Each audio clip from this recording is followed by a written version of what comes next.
Hana hanyalah seorang murid kelas belakang yang sering tidak dipedulikan. Bagi kebanyakan orang, dia tidak istimewa. Hana, mesti markah paling rendah lagi. Dia memang tak boleh harap. Hana sering dipandang rendah kerana prestasi akademiknya. Suatu hari nanti, aku akan buktikan kemampuan aku.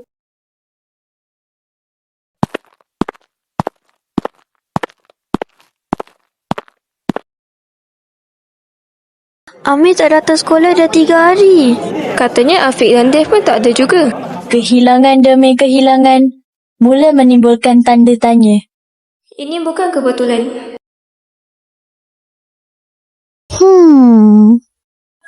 Kalau kita tersilap, kita boleh kena masalah.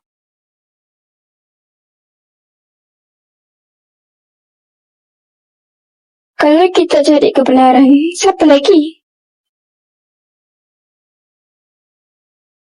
Baiklah, kami ikut. Tempat ni menyeramkan. Lihat, ada laluan di belakang arah itu.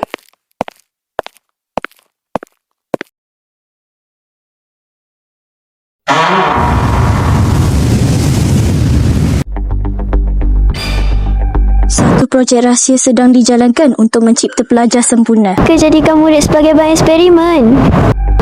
Patutlah ramai yang hilang. Cepat, pengawal dah datang. Selamatkan mereka dahulu.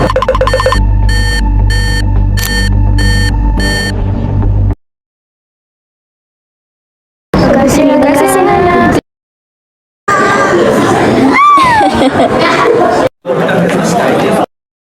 Keberanian kamu telah menyelamatkan ramai murid. Kau memang adiwira kami, Hana. Saya cuma lakukan perkara yang betul. Seorang adiwira bukan dinilai melalui keputusan peperiksaan, tetapi melalui keberanian dan kesanggupan mempertahankan kebenaran.